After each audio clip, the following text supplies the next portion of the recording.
하나님께서 나를 정말 많이 사랑하신다는 것, 정말 많이 사랑하신다는 것,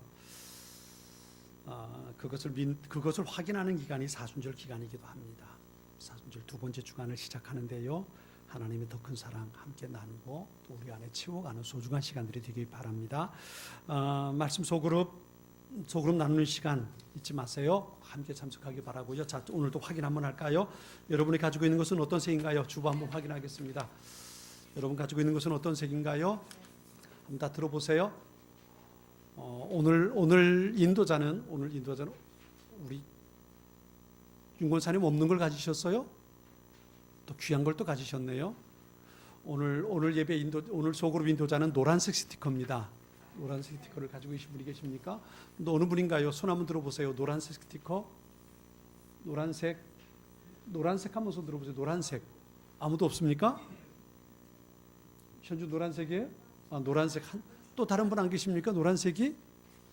감추지 마시고요. 난 아니야. 그리고 잊지 마시고 노란색 없으십니까? 예, 우리 강도사님이 노란색이고요. 또요? 강원사님 말고 저쪽에 강도사님, 전도사님 노란색이고요. 또 다른 분은 노란색 없나요? 노란색 없으면 스티커 없는 분은 누구예요? 손 들어보세요. 스티커 없는 분은. 윤건사님 스티커 없어요? 있어요? 예. 흰색이에요? 흰색이시구나. 예, 노란색입니다. 오늘 노란색이 인도자니까요. 감추지 마시고, 나 노란색인데 싹 감추지 마시고, 노란색 인도하시는 분은 꼭 소그룹 모임을 인도해 주시길 부탁을 드리고요. 인도하시는 분이 자기 테이블에 있는 분 제일 먼저 가서 식사, 서빙 꼭 섬겨주시고요. 그리고 오늘 점심 국은 우리 박병성 원사님께 준비해 주셨는데, 박병성 원사님 속한 그룹이 그 모임터가 끝나고 난 다음에 주방을 정리하는 겁니다. 잊지 마시고 꼭 그렇게 여러분이 함께 도와주시면 고맙겠습니다. 박병성 원사님 몇 그룹이에요? 모임터가 몇 번이에요? 예? 5번 모임터입니다. 5번 모임터 계신 분들이 오늘 마치고 주방을 정리해 주시면 고맙겠습니다. 꼭 그렇게 해주세요.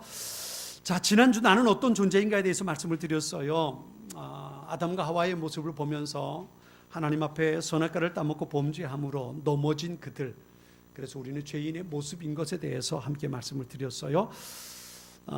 선악과를 따먹은 그 모습, 그리고 그 전의 모습을 보면서 우리가 생각할 수 있는 건 그거지요. 나는 하나님의 은혜가 없이는 결코 행복할 수 없는 존재라는 것. 하나님의 은혜가 없이는.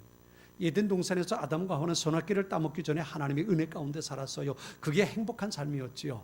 그런데 선악과를 따먹고 나서 하나님의 은혜에서 벗어나니까 그들의 삶 속엔 불행이 시작될 수밖에 없었어요. 죄인이 되고 만 거지요. 하나님과 아담과의 관계를 떼어놓으려고 하는 사탄의 전략이 성공적으로 마무리되었던 겁니다. 그래요, 인간은 하나님과 친밀한 관계 속에 있을 때에만 비로소 행복할 수 있는 존재라는 것을 우리는 잊지 말아야 합니다.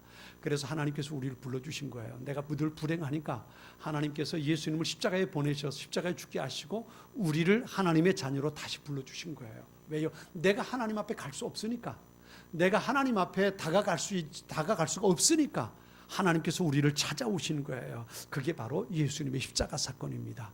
그렇게 하나님의 은혜 가운데 살아가는 우리의 삶에 하나님께서 주신 평강이, 기쁨이, 행복이 있음을 믿습니다.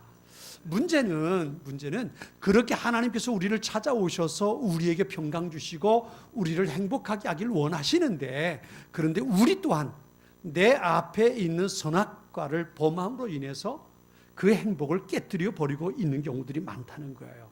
여러분, 선악과를 다시 한번 잠깐 생각해 보면요, 선악과는 굉장히 의미가 있는 나무입니다. 어떤 의미가 있냐면 선악과에는 하나님의 약속이 있어요. 이 선악과를 지키기만 하면 이 동산 모든 게 다 내 거다, 하나님 말씀하셨어요. 그런데 이 선악과를 따먹으면 그 모든 것이 내 것이 되지 못한다는 거예요. 다시 말하면 그런 거죠. 이 선악과는 이 동산의 주인이 하나님이라는 것을 신앙으로 고백하는 나무예요. 그리고 그 선악과 나무를 지키기만 하면 하나님이 이 동산의 주인입니다 라고 고백하는 게 되는 거거든요. 그러면 하나님께서 아담과 하와에게 에덴 동산의 모든 것을 주시는 거예요. 그런데 만일 선악과를 따먹고 나면 하나님이 이 동산의 주인인 것을 내가 인정할 수 없습니다라는 얘기가 되고 마는 겁니다. 내 인생의 주인은 나라는 거지요. 내가 해보겠습니다. 이렇게 돼버리고 마는 거예요. 사탄이 와서 그랬잖아요. 너 요거 따먹는 날엔 내 눈이 하나님처럼 밝아질 수 있다. 내가 하나님처럼 될 수 있다라고 말하거든요. 그러니까 에덴 동산을 네가 차지할 수 있다는 거예요. 네가 주인이 될 수 있다는 거지요. 그래서 선악과를 따먹어 버리고 마는 거예요. 선악과는 이 에덴 동산의 주인이 하나님 당신입니다 라는 신앙 고백의 나무예요. 이 말을 바꿔 말하면 이런 거지요. 어떤 거냐면 내 인생의 주인 그분이 바로 하나님 당신입니다. 이 고백이 우리의 삶에 있는 선악과를 지켜가는 거예요. 내가 이 선악과를 따먹어 버리면 무슨 일이 생길까요? 그러면 내 인생의 주인은 하나님 당신 아닙니다. 노터치 건드리지 마세요. 내가 내 인생의 주인입니다. 이렇게 되어버리고 마는 거예요. 그때부터 우리는 불행한 삶을 살게 되지요. 그 사건을 볼 수 있는 것이 민수기 13장에 나오는 사건이에요. 물론 사건 내용은 좀 다릅니다만 이런 사건은 이스라엘 역사 가운데 끊임없이 일어납니다. 하나님에 대한 불신앙, 하나님을 신뢰하지 못하고 하나님의 말씀 앞에 늘 넘어지고 있는 이스라엘의 모습, 어찌 보면 이게 우리의 모습일 수 있어요. 하나님께서 은혜 베풀어 주실 오 하나님 땡큐 그래놓고 말이죠. 또다시 돌아서서는 내 마음대로 살아가려고 하는 어리석은 우리의 모습이 이스라엘의 모습 속에 발견되거든요. 자, 이 사건을 한번 살펴볼까요? 출애굽한 지 2년 만에 가나안 땅 국경까지 이르게 됩니다. 바란 광야의 가데스 바네아까지 오게 되는데요. 여기서 12명의 정탐꾼을 가나안 땅에 들여보내지요. 그리고 40일 동안 가나안 땅을 정탐하게 합니다. 가나안 땅의 남쪽에서부터 북쪽까지 한 바퀴 두루 돌면서 40일 동안 가나안 땅을 정탐하게 합니다. 그렇게 40일 동안 정탐하고 돌아와서 12명의 정탐꾼들이 백성들 앞에서 보고를 해요. 그런데 그 중에 12명 가운데 10명이 부정적인 보고를 합니다. 민수기 13장 31절로 33절까지 보면 이렇게 말해요. 그와 함께 올라갔던 사람들은 이르되 우리는 능히 올라가서 그 백성을 치지 못하리라. 그들은 우리보다 강하니라 하고 이스라엘 자손 앞에서 그 정탐한 땅을 악평하여 이르되 우리가 두루 다니며 정탐한 땅은 그 거주민을 삼키는 땅이요 거기서 본 백성은 신장이 장대한 자들이며 거기서 뇌피림 후손인 아낙 자손의 거인들을 보았나니 우리는 스스로 보기에도 메뚜기 같으니 그들이 보기에도 그와 같았을 것이니라 그랬어요. 이들의 말을 들은 백성들의 반응이 14장에 나옵니다. 14장 2절부터 4절까지 보면 이렇게 결론을 내렸어요. 이스라엘 자손이 다 모세와 아론을 원망하며 온 회중이 그들에게 이르되 우리가 애굽 땅에서 죽었거나 이 광야에서 죽었으면 좋았을 것을 어찌하여 여호와가 우리를 그 땅으로 인도하여 칼에 쓰러지게 하려 하는가? 우리 처자가 사로잡히리니 애굽으로 돌아가는 것이 낫지 아니하랴. 이에 서로 말하되 우리가 한 지휘관을 세우고 애굽으로 돌아가자. 이게 백성들의 모습이에요. 정탐하고 돌아온 10명의 정탐꾼은 우리 그 땅에 들어가지 못한다. 그 땅에 들어가서 보니까 그 땅은 악한 땅이고 사는 사람들을 삼켜버리는 땅이고 불행한 땅이고 그 땅에 사는 사람들을 봤는데 그들은 아낙 자손들이고 힘도 세서 네피림 자손들이 얼마나 장수들인지 우리가 그들 앞에 우리의 모습을 비교해 볼 때 우리 메뚜기 같다. 그들이 보기에도 똑같을 거다. 이게 정탐한 사람들의 모습이고요. 그 얘기를 들은 백성들은 하나같이 모세와 아론을 원망하고 하나님을 원망하는 거예요. 그러면서 말하죠. 다시 지휘관을 세워서 애굽으로 돌아가자. 이게 백성들의 모습이었어요. 여러분 여기까지 어떻게 왔어요? 하나님께서 이스라엘 백성들에게 가나안 땅을 약속해 주셨거든요. 조상 아브라함에게 주신다고 약속하신 그 가나안 땅을 주겠다고 하나님이 약속하셨어요. 그리고 그들을 애굽에 10가지 재앙을 내리고 그들을 이끌어내셨어요. 홍해를 마르게 하시고 홍해 땅을 건넜어요. 그리고 여기까지 오는 동안 만나와 메추라기로 그들을 먹이셨고 그리고 그들에게 구름 기둥과 불 기둥으로 인도해 주셨어요. 그러니까 여기까지 온 것 자체가 하나님의 은혜의 사건이었단 말이에요. 그리고 이제 이 땅을 주겠다고 가나안 땅까지 온 거예요. 그런데 그만 가나안 땅을 보고 온 사람들은 메뚜기 신드롬에 빠져버리고 만 거예요. 그렇죠? 그들이 본 것이 뭐였어요? 그들이 본 것은 그 땅이었어요.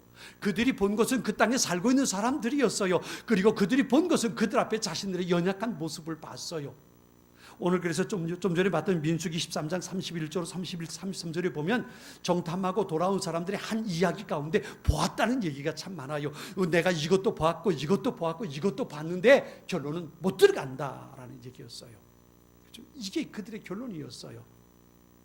그런데 이들을 보고 하나님께서 이렇게 말씀하세요. 민수기 14장 11절에 보면 여호와께서 모세에게 이르시되 이 백성이 어느 때까지 나를 멸시하겠느냐, 내가 그들 중에 많은 이적을 행하였으나 어느 때까지 나를 믿지 않겠느냐. 22절 23절에는요 내 영광과 애국과 광야에서 행한 내 이적을 보게서도 이것이 10번이나 나를 시험하고 내 목소리를 청정하지 아니한 그 사람들은 내가 그들의 조상들에게 맹세한 땅을 결단코 보지 못할 것이요 또 나를 멸시하는 사람은 한 사람도 그것을 보지 못하리라 그랬어요.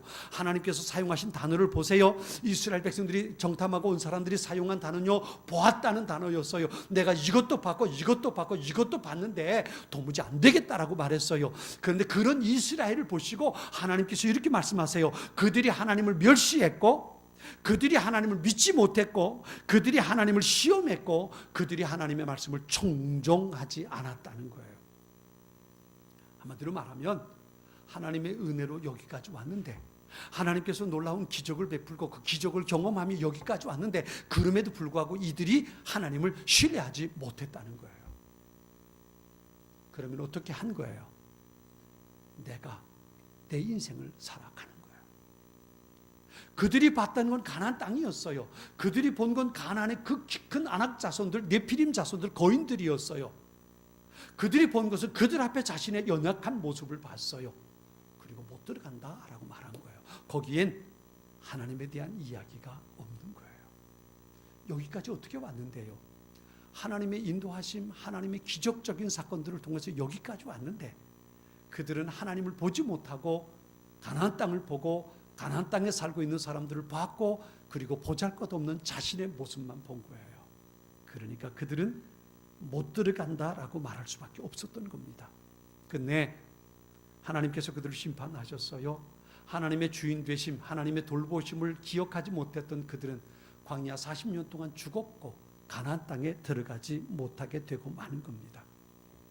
하나님께서 인도하고 여기까지 오셨음에도 불구하고 하나님이 내 삶의 주인이라는 것을 인정하지 못했던 거예요. 누가 주인인가 말이에요. 하나님이 내 삶을 주도적으로 이끌어 가시는가 아니면 내가 이끌어 가는가. 그들은 철저하게 내가였어요. 내가. 그래서 그들은 넘어질 수밖에 없는 겁니다. 오늘 우리가 살아가는 삶 속에서 우리가 지켜내야 할 선악과 어떤 것들일까요? 오늘 본문은 이렇게 시작합니다. 24절 말씀 우리 같이 한번 읽어볼까요? 오늘 보면 24절 시작하는 말씀입니다. 우리 같이 읽습니다. 한 사람이 두 주인을 섬기지 못할 것이니 혹 이를 미워하고 저를 사랑하거나 혹 이를 중히 여기고 저를 경히 여김이라. 너희가 하나님과 재물을 겸하여 섬기지 못하느니라. 아멘. 이렇게 말씀하셔요. 두 주인을 섬기지 못한다는 거예요. 두 주인. 그리고 그 두 주인이 뭐예요? 하나님과 재물이라는. 하나님과 재물. 하나님과 재물을 겸하여 섬길 수 없다는 얘기, 이 말씀 우리가 좀 불편하지만 돈에 대한 이야기이기도 해요. 그런데 앞에 보면요 19절로 21절에 이런 말씀이 있습니다. 너희를 위하여 보물을 땅에 쌓아두지 말라. 거기는 좀과 동록이 해하며 도둑이 구멍을 뚫고 도둑질하느니라. 오직 너희를 위하여 보물을 하늘에 쌓아두라. 거기는 좀과 동록이 해하지 못하며 도둑이 구멍을 뚫지도 못하고 도둑질도 못하느니라. 내 보물이 있는 그곳에 내 마음도 있느니라 그랬어요. 여기 보물에 대한 이야기를 하세요. 보물. 여러분에게 보물은 어떤 겁니까? 여러분의 보물. 여러분의 보물은 뭔가요? 여러분의 보물은 아들인가요? 내 새끼. 이게 보물인가요? 여러분에게 가장 소중한 게 뭔가요? 한번 생각해 보세요. 내게 정말 소중한 게 뭘까? 오늘 본문은 그 보물을 땅에 쌓아두지 말고 하늘에 쌓아두라는 거예요. 저는 이렇게 말씀드릴 수 있어요. 우리에게 있어서 가장 소중한 보물은 뭘까요? 아니, 우리 모두에게 보물이 다를 수 있겠지만 정말 우리가 믿음의 삶을 살아가면서 내게 가장 소중한 보물이 있다면 그것이 무엇이 되어야 할까? 그것은 하나님 그분이 되어야 할 줄 믿습니다. 하나님 그분이 나의 보물. 찬양 가운데 그런 찬양이 있어요. 나는 있는데 하나님이 없으면 나는 아무것도 아닙니다. 난 아무것도 없는데 하나님 그분이 나와 함께 하시면 나는 모든 것을 가지고 있는 자입니다 라는 고백이 있어요. 저도 좀 요즘 이제 신제품들을 참 좋아하는 사람 가운데 한 사람인데요. 가끔가다 보면 제가 지갑을 갖지 않고 핸드폰도 없는 채 그냥 이제 바깥에 나가는 경우가 있어요. 외출을 하는 경우가 있어요. 그럴 때는 제게 있는 것 한 가지가 있는데 그게 뭐냐면 시계예요. 시계가 한 가지. 이 시계가 아니고요. 전자시계예요. 삼성에서 나온 기어라는 시계를 제가 가지고 있습니다. 그 시계를 하나 선물 받아가지고 제가 가지고 있는데요. 그 시계만 가지고 있으면요. 그 시계에 카드가 들어있어요. 전철을 타도요. 그 시계를 체크하면 전철표가 공짜가 되고요. 공짜는 아니요. 나중에 돈을 계산하는 거죠. 어디 가서 밥을 먹고도 그 시계를 갖다 대면 제 음식값이 계산이 되고요. 제가 물건을 사도 시계를 갖다 대면 그 물건값이 계산이 됩니다. 지갑이 없어도 그 시계만 가지고 다니면 제가 모든 경제적인 활동을 다 할 수 있습니다. 지갑에 돈이 없어도 괜찮아요. 돈이 없어도 괜찮아요. 여러분, 내게 얼만큼의 재산이 있는가, 물질이 있는가, 돈이 있는가 이게 중요한 게 아니고 내 삶에 하나님이 나와 함께 계시는가, 하나님이 진정 나의 하나님 되어 계시는가, 이것이 우리에게 가장 큰 보물이 되어야 한다는 겁니다. 왜냐하면 세상의 모든 것의 주인 되시는 분이 누구예요? 하나님이시거든요. 때로는 내게 부족한 것이 있어도 하나님이 나의 주인이시라면, 그분이 나의 보물이라면, 그분이 나와 함께 하신다면 내 삶에 내가 보기에 부족한 것 같아도 그 하나님께서 모든 것을 채우신다는 거예요. 이게 바로 우리에게 있어야 할 가장 소중한 보물이라는 거예요. 여러분에게 보물이 바로 하나님과의 관계가 될 수 있기를 바랍니다. 아브라함의 시험이 바로 그거였어요. 하나님께서 아브라함에게 네 아들 이삭을 내게 제물로 바쳐라 그러지요. 아브라함이 기꺼이 예 그러지요. 그리고 하나님 앞에 제물로 바치잖아요. 그 비결이 어디 있었어요? 얘가 소중하긴 하지만, 얘가 정말 내가 사랑하는 아들이긴 하지만 하나님께서 내게 주신 선물이에요. 이 아이를 내가 제물로 바쳐도 하나님께서 이 선물 내게 다시 주실 수 있다는 믿음이 아브라함에게 있었단 말이에요. 이 믿음이 있으니까 아들 이삭을 제물로 바치는 거예요. 왜냐하면 이 아이보다 더 소중한 것이 이 아이라는 선물을 주신 하나님이 내게 더 큰 보물이라는 믿음의 고백이 아브라함에게 있었단 말이에요. 이 아이가 소중해요. 사랑스러워요. 정말 귀중한 아이예요. 그런데 더 귀한 것은 이 아이를 선물로 내게 주신 하나님이 더 소중하단 말이에요. 이 고백이 아브라함에게 있었던 거예요. 있었던 겁니다. 하나님께서 선물로 한 번 주셨는데 두 번째 못 주시겠습니까? 세상의 모든 것이 다 하나님 건데, 하나님이 주인인데 내게 뭔가 필요할 때 하나님 그분이 내게 그것을 주시지 않겠습니까? 이 믿음이 아브라함에게 있었던 거예요. 그런 의미로 볼 때에 오늘 살아가는 우리에게 하나님과 견줄 수 있는 가장 막강한 힘을 가지고 있다면, 좀 불편할 수 있겠지만 그게 바로 돈이잖아요. 그게 바로 돈이잖아요. 그래서 성경은 돈과 하나님을 비교해 놓고 있는 거예요.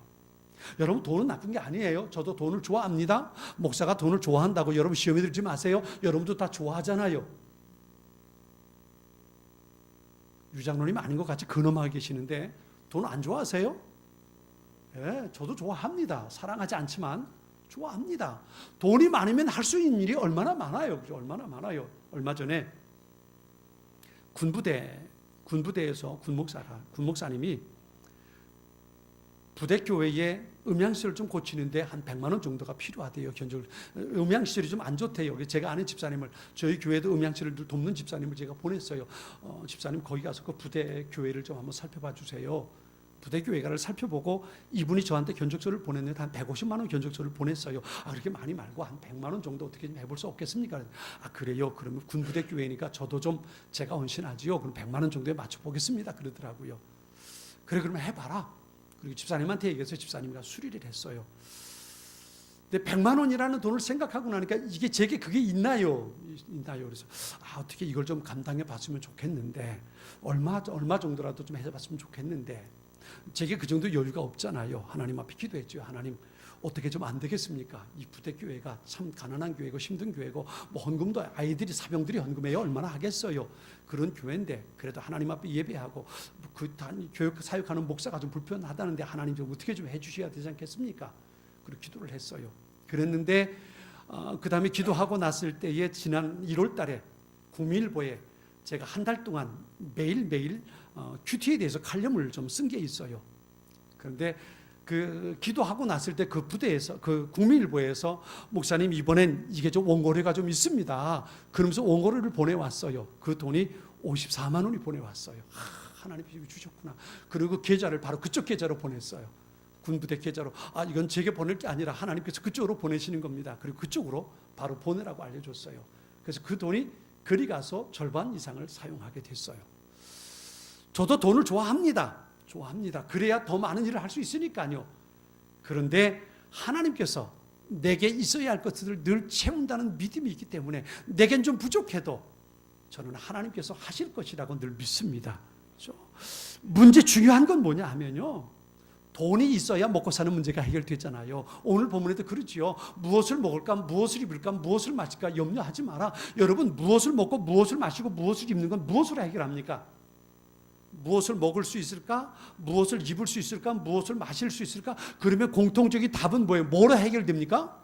돈으로 해결되는 겁니다. 그렇게 다시 말하면 너 돈 때문에 걱정하지 말라는 겁니다. 내가 돈이 있어야 되는데, 이런 돈이 있어야 되는데, 먹으려면 돈이 있어야 되고, 입으려면 돈이 있어야 되고, 마시려면 돈이 있어야 되는데, 내가 살려면 돈이 필요한데 이거 어떻게 내가 채워갈 수 있을까? 그것 가지고 염려하지 말라는 거예요. 그러면서 오늘 본문에 예수님 그렇게 말씀하세요. 그건 누가 하는 거라고요?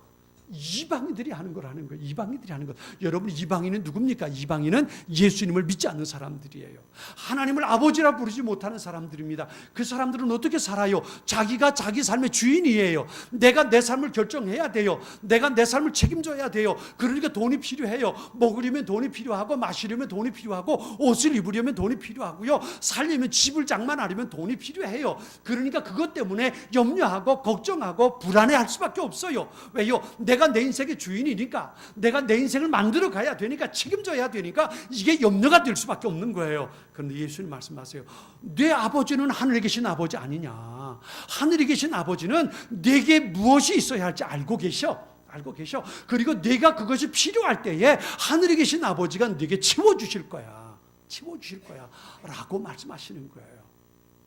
우리 김성대 집사님, 종훈이가, 우리 쌤이 미국에서 공부를 해요. 등록금이 1년에 얼마나 들어가요? 얼마나 들어갑니까? 대충 많이 들어가죠. 그거 누가 채워주나요? 누가 채워줍니까? 이게 걔가 필요할 때 아마 걔는 그 걱정 별로 안 하는지 몰라요. 그렇죠? 걔한테 무지막지한 돈이, 사실 무지막지한 돈이 들어가요. 공부를 해봐서 알잖아요. 무지막지한 돈이 들어가요. 그런데 그 돈이 들어가는 것에 대해서 걔는 염려하잖아요. 누가 걱정해요? 어른들이 걱정하지. 걔 이번에 돈 들어갈 텐데. 그래도 감사한 게 이제 끝나요. 그죠? 이제 끝나가요. 이게 참 할렐루야예요. 참 끝나가요. 걔는 걱정하지 않아요. 어른들이 걱정하지. 얘 이걸 어떻게 채워주지? 이번에 언제쯤 얘가 돈이 들어갈 텐데 그거 어떻게 채워주나? 어른들이 걱정하지 애는 걱정 안 한단 말이에요. 여러분, 여러분이 먹고 살 거 걱정한다면 누구를 믿지 못하는 거예요? 하나님을 믿지 못하는 거예요. 하늘에 계신 우리 아버지가 계신데, 그분이 내게 무엇이 있어야 할지 알고 계시는데, 그분이 내게 그것을 위해서 채워주기 위해서 준비하고 계시는데, 내가 그것을 걱정하고 있다면 하나님을 믿지 못하는 거예요. 그래서 오늘 예수님 말씀하시는 겁니다. 무엇을 먹을까, 무엇을 마실까, 그 염려하지 마라. 하늘에 계신 아버지는 이미 다 알고 준비하고 계신다는 거예요. 그러니까 그것 가지고 걱정하지 말고 내가 어떻게 하나님을 기쁘시게 해드릴 수 있을지 그것만을 걱정하라는 거예요. 이 모습을 우리에게 보여준 사람이 한 사람이 있어요. 열왕기상 17장에 나오는 사르밧에 사는 한 여성의 이야기입니다. 가뭄이 오래 계속됐어요. 가뭄이 오래 계속되면 돈 있는 사람은 걱정 없어요. 먹고 사는 건 문제 없으니까요. 가난한 사람들이 걱정이죠. 이 사르밧에 사는 여인은 과부예요. 경제적인 활동을 할 수 있는 능력이 없어요. 돈을 벌지 못하는 거예요. 그러니 얼마나 가난해요. 거기다가 가뭄이 닥치니까 다른 사람들조차 먹고 사는 게 급하니까 이 과부에게 도와줄 여력이 없는 거예요. 먹고 살 게 없어요. 그런데 하나님께서 엘리야에게 말씀하십니다. 너는 일어나 시돈에 속한 사르밧으로 가서 거기 머물러라. 내가 그곳 과부에게 명령하여 네게 음식을 주게 하였느니라 그랬어요. 그래서 엘리야가 사르밧으로 갑니다. 거기 가서 한 과부를, 한 여자를 만나게 돼요. 그 여성은 나뭇가지 땔감을 줍고 있었어요. 근데 그 여성에게 엘리야가 이렇게 말합니다. 가서 마실 물 좀, 내가 마실 물 좀 떠와라. 예, 알겠습니다. 물을 뜨러 가는데 그 뒤에 대고 말하는 거예요. 올 때 그냥 물만 떠오지 말고 내가 먹을 수 있는 빵도 좀 만들어 가지고 와라. 그리고 요청을 하는 거예요. 그랬더니요, 과부가 이렇게 대답합니다.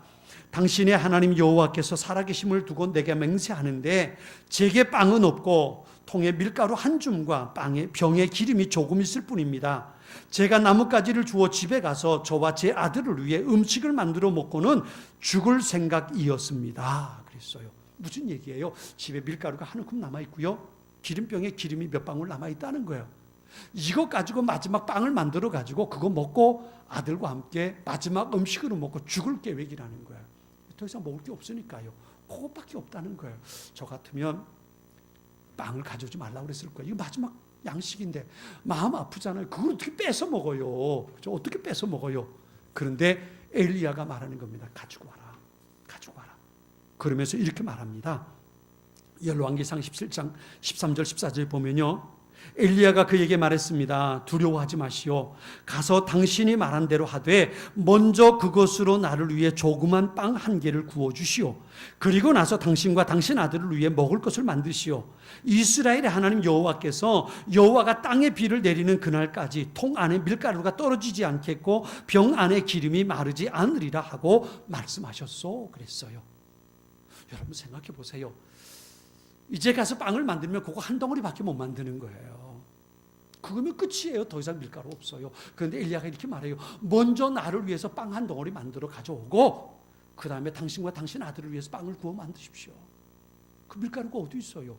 이제 하나밖에 만들 것조차 없는데 이거 먹고 죽으려고 했던 건데 그 다음 만들 밀가루가 어디 있어요?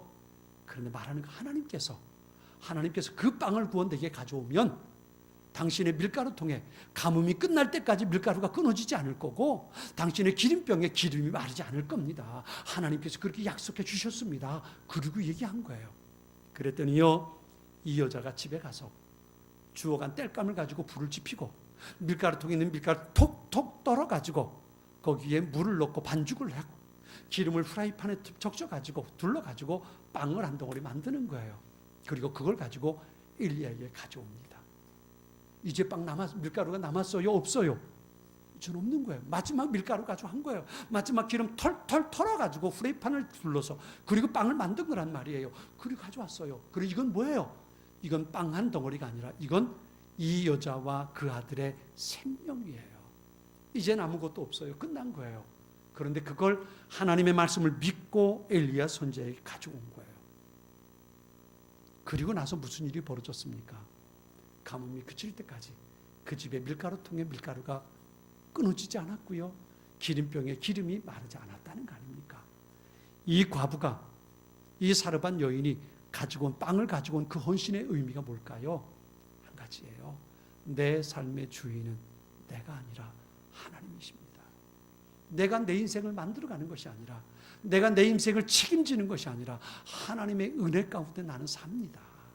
그리고 하나님 앞에 빵을 드렸던 거예요.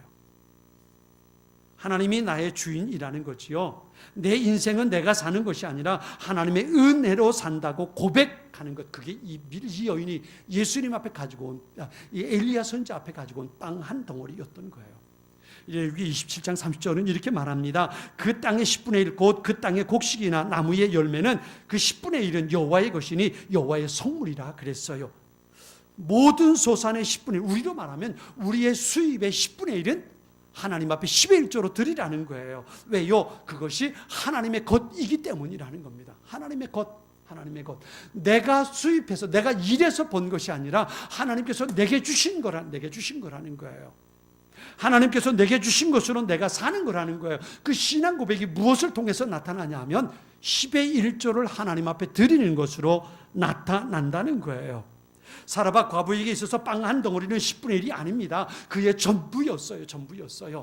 하나님 앞에 전부 드리면서 내 인생의 주인 그것은 하나님 당신입니다 라고 고백했던 거예요. 그래서요 11조에는 두 가지 의미가 담겨 있어요. 하나는 내 삶의 주인이 내가 아니고 돈이 아니고 하나님이십니다 라는 고백이에요. 내가 일해서 번 돈이 아니라 하나님께서 내게 주신 은혜의 삶을 내가 살아가고 있다는 거예요. 이게 첫 번째 고백이고요.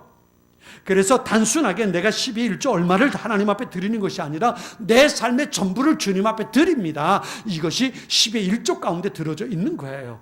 11조의 두 번째 의미는요, 내 삶의 주인이 하나님이기 때문에 내가 뭔가가 필요할 때에 하나님께서 내게 채우실 겁니다. 이 믿음의 고백으로 주님 앞에 드리는 거예요. 여러분, 부자와 가난한 사람이 있다면 누가 11조 생활하는 게 더 힘들까요? 누가 더 힘들까요? 양면성이 있을 수 있어요. 그런데요, 가난한 사람에게 11조는 참 힘들어요. 왜냐하면 지금 있는 전부를 가지고도 부족하잖아요. 그런데 그 중에 10의 1조를 드린다는 건 얼마나 어려워요. 얼마나 어렵습니까? 제가 요즘엔 군대 병사들 월급이 40만 원까지 준다고 그러죠. 좀 더 올라갈 것 같아요. 저도 다시 군대 가고 싶은 마음이 굴뚝 같아요. 이쯤 되면 가보고 싶다. 뭐 한 달 아르바이트 하는 것보다 낫지 않겠어요? 먹여주고 입혀주고 재워주고 다 하고 그리고 40만 원 60만 원 버는데 얼마나 좋아요. 그죠? 아마 그거 다 저축해가지고 오면 얘기를 하는데 다 저축해가지고 오면 뭐 제대하고 나올 때 1,000만 원쯤 벌어가지고 온다 그래요. 와, 이게 얼마나 신나는 일이에요. 얼마나 신나는 일입니까? 근데 제가 군대 생활할 땐 한 달 월급이 10,000원 채 안 됐어요. 9,700원이었어요. 그래서 그때 드렸던 11조가 저는 1,000원이었습니다. 1,000원. 얼마나 큰 거예요? 10,000원에서 1,000원 얼마나 큰 돈입니까? 그죠? 얼마나 큰 돈이에요. 그렇죠? 그 돈은 어떻게 보면 11조가 아니라 자신의 전부를 하나님 앞에 드리는 것이라는 의미가 있는 거예요. 지금 내겐 부족해요. 그런데 하나님께서 내게 필요할 때 채우실 것이라는 믿음으로 드리는 것, 그게 10의 1조였단 말이에요. 이 믿음이 사르밧 여인에게 있었던 거예요. 그래서 빵 한 덩어리 마지막 빵을 엘리야에게 드릴 수 있었던 겁니다. 이게 얼마나 어려운 일인가 보세요. 마태복음 15장에 보면 예수님을 찾아온 한 청년의 이야기가 나옵니다. 그 청년을 향해서 예수님 그렇게 말씀하세요. 내 모든 것을 팔아서 가난한 사람들에게 줘라. 그러면 하늘에서 보화가 내게 있을 거다라고 말씀하세요. 여러분 보세요. 내가 가지고 있는 모든 것을 팔아서 가난한 사람들에게 주면 하늘의 보화가 내게 있을 거래요. 예수님 그렇게 말씀하시는 거예요.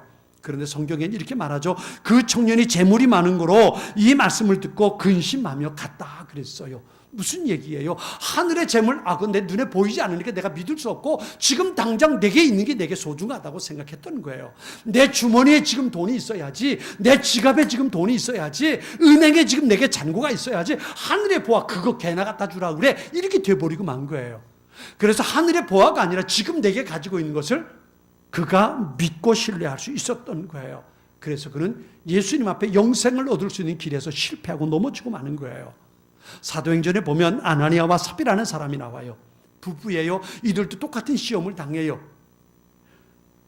그 사도행전에 있는 말씀을 보면 초대교회 예루살렘 교회 성도들이 자기가 가지고 있는 땅을 팔아가지고 사도들 앞에 헌금을 합니다. 교회 헌금하는 거예요. 그럼 그것을 가지고 교회에서 가난한 사람들 나누어 주기도 하고 선교사들을 후원하기도 하고 그렇게 했던 거예요. 많은 사람들이 그렇게 했어요. 그런데 아나니아와 삽비라 이야기가 나오는 그 앞에 보면 바나바라는 사람이, 요셉이라고 하는 바나바라는 사람이 자기 밭을 팔아가지고 그걸 헌금하는 모습이 나옵니다. 그것을 보고 사도들뿐만 아니라 교회 식구들이 얼마나 칭찬을 했겠어요. 아나니아와 삽비라 그 모습을 본 겁니다. 우리도 헌금하자. 얼마나 아름다워요. 여러분들의 마음에도 그런 마음이 있길 바래요. 우리 집 팔아서 헌금하자. 아멘하는 사람 없네요. 그렇죠? 내게 있는 것을 팔아서 하나님 앞에 헌금하는 거예요. 이게 아나니아와 삽비라의 얼마나 아름다운 모습이에요. 그렇죠? 그러지 못하는 사람이 얼마나 많아요. 그렇죠? 지난번에 어느 목사님을 만났는데 교회 예배당 건축하는데 돈이 좀 부족해가지고 교회 식구들 가운데 좀 저당 잡힐 수 있는 게 담보로 맡길 수 있는 것들을 좀 담보하고 돈을 빌리자 그랬더니요. 교인들이 한 1,500명 되는데 가져온 사람이 4명이더래요. 4명. 자기 집 아파트. 근데 제가 자랑 한번 하면요. 제가 먼저 했던 교회에서요. 예배당 땅을 좀 넓히기 위해서 시점에서 융자를 받는데요. 그러기 위해서 담보가 필요하다고 얘기했더니요. 그 교회 기껏해 120명 정도 되는 교인들이거든요. 근데 12명이 자기 집 아파트 문서를 가지고 왔어요. 목사님 이거 가지고 가세요. 저는 얼마나 행복했는지 몰라요. 얼마나 행복해. 물론 여기처럼 몇 억 가는 집 아니에요. 기껏해야 한 1억, 혹은 8천만 원, 9천만 원 가는 그런 집들이에요. 근데 그런 분들이 우리 거 쓰라고. 그리고 가져오는 거예요. IMF인데 부도나면 어떡할 줄 알고 말이죠. 그런데 가져가서 담보를 하고 돈을 빌려서 땅을 샀어요. 지금 그곳에 그 땅에 예배당을 멋지게 지어놨어요. 여러분, 이 아나니아와 삽비라 그런 얘기 한 거예요. 우리 땅 팔아서 헌금하자. 얼마나 아름다운 거예요. 그래서 땅을 팔았어요. 그런데요, 팔고 나서 그들의 마음속에 딴 생각이 드는 거예요. 요거 다 바치지 말고 절반 남겨두고 절반 드리자. 여러분, 그것만도 참 아름다운 거지요. 문제는 뭐였냐 하면 왜 그것을 헌금하려고 했을까? 그리고 왜 절반을 남겨놨을까? 이게 문제예요. 이게 문제입니다. 아나니아가 그 돈을 가지고 사도들이 가져왔습니다. 그리고 드렸어요. 이게 전부냐? 예, 밭을 팔았습니다. 그리고 전부를 저희가 드립니다. 드렸어요. 그런데요, 베드로가 이렇게 말합니다. 사도행전 5장 3절에 보면 아나니아야, 어찌하여 사탄이 네 마음에 가득하여 내가 성령을 속이고 땅값 얼마를 감추었느냐? 그리고 말합니다. 사탄이 아나니아와 삽비라의 마음속에 들어갔다는 거예요. 무슨 얘기예요? 선악과를 따먹으라고 아담과 하와에게 유혹했던 그 사탄이 아나니아와 삽비라의 마음속에 그 마음을 집어넣었단 말이에요. 어떤 마음이에요? 욕심이에요. 욕심입니다. 너 다 바치면 어떡해? 너도 먹고 살아야지. 그리고 절반만 바쳐. 사탄이 그들의 마음에 그걸 역사한 거예요. 너도 먹고 살아야 되지 않겠냐? 뭘 다 바치냐? 그래도 칭찬 드릴 수 있을 거야. 이렇게 돼버리고 만 거예요. 그래서 그만 절반을 남겨두고 절반을 드리면 전부 다 합니다 라고 얘기했던 겁니다. 그로 인해서 아나니아가 그 즉시 죽잖아요. 그리고 나서 그것도 모르고 아내인 삽비라가 들어옵니다. 칭찬 들을 생각에 들어오는 거지요. 근데 베드로가 이렇게 묻습니다. 그 땅 판값이 이것뿐이냐? 내게 말해라. 그러니까 삽비라가 그렇게 말합니다. 이것뿐입니다. 그리고 나서 그 삽비라는 그 자리에 즉시 죽고 맙니다. 죽고 마는 거예요. 하나님 앞에 헌금하고도 죽음을 당하는 이유가 뭐예요? 칭찬 들어야 할 내용이잖아요. 죽음을 당하는 이유는 한 가지입니다. 하나님 앞에 헌금을 드렸으면 하나님이 내 인생의 주인입니다 라는 고백이 그 속에 담겨 있어야 되는데 그게 아니고 여전히 내 인생의 주인은 나고 이것을 통해서 내가 좀 존경받았으면 좋겠다라는 생각이 사탄의 유혹 속에 빠져버리고 말았던 거예요. 예수님을 찾아왔던 부자 청년과 아나니아와 삽비라 부부의 불행의 공통점이 뭘까요? 그건 한 가지예요. 내 인생의 주인이 하나님이 아니라 자기였다는 거예요. 내가 내 인생을 만들어가고 내가 내 인생을 채워가야 되니까 내가 하나님을 온전히 신뢰하지 못하는 거예요. 오늘 보면 뒷부분 31절로 33절 이렇게 말씀합니다. 우리 같이 한번 읽어볼까요? 31절부터 33절입니다. 자, 같이 읽습니다. 그러므로 염려하여 이르기를 무엇을 먹을까 무엇을 마실까 무엇을 입을까 하지 말라. 이는 다 이방인들이 구하는 것이라. 너희 하늘 아버지께서 이 모든 것이 너희에게 있어야 할 줄 아시느니라. 그런즉 너희는 먼저 그의 나라와 그의 의를 구하라. 그리하면 이 모든 것을 너희에게 더하시리라. 아멘. 오늘 본문에 있는 말씀은 그런 말씀이 나와요. 공중에 나는 새를 보라. 그들은 자기가 무엇을 먹고 마실지 염려하지 않아도 하나님께서 다 먹여주신다. 들에 핀 백합화를 보라. 그것들이 얼마나 예쁘냐. 그런데 자기들이 자기 옷을 만들어 입지 않아도 하나님께서 그들에게 그렇게 멋진 옷을 입혀주신다. 하물며 이게 중요해요. 하물며 너희 일까 보냐 그랬어요. 무슨 의도가 담겨 있습니까? 하늘에 날아다니는 새보다 들에 핀 백합화보다 하나님께서 사랑하는 자녀인 너희를 하나님은 얼마나 소중하게 여기시겠냐. 이게 예수님의 음성이에요. 여러분, 그래요. 그 믿음을 가지고 하나님께서 내 인생의 주인입니다. 내가 걱정하지 않겠습니다. 내가 염려하지 않겠습니다. 하나님, 당신께서 내 인생의 주인입니다. 내 삶의 모든 것을 다스려 주십시오. 주님께 맡기고 주님만 바라보고 살 수 있는 우리의 삶이 될 수 있어야 합니다. 고백함, 참된 고백, 신앙 고백이 있는 삶, 그것이 우리의 삶입니다. 11조는 단순히 내 수입의 10분의 1이 아니고 하나님께 드리는 우리의 신앙 고백이 담겨 있는 것입니다. 아담과 하와에게 선악과가 있었던 것처럼 내 삶의 필요는 하나님 당신이 채우십니다. 그 신앙 고백을 가지고 하나님 앞에 드리는 것이 10의 1조입니다. 그만큼 우리의 신앙생활에서 물질은 막강한 권력으로 우리의 믿음을 시험합니다. 잊지 마세요. 내가 살아온 것은, 그리고 이후로 살아가는 내 삶 또한 하나님의 은혜 가운데 있습니다. 내가 내 삶을 만들어가는 것이 아니라 하나님께서 우리를 인도해 주실 것입니다. 하나님께 드림으로 더 풍성한 삶을 누린 사라밧 그 여인의 믿음이 오늘 우리의 믿음 될 수 있기를 축원합니다. 하나님을 보지 못하고 환경만 보다가 실패하는 이스라엘의 어리석음을 범하지 말길 바랍니다. 내가 만들어가는 내 인생이 아니고 하나님께서 내게 선물로 주시는 그 축복의 삶을 살아가는 우리 모두가 될 수 있기를 주님의 이름으로 축원합니다. 우리 같이 기도하겠습니다.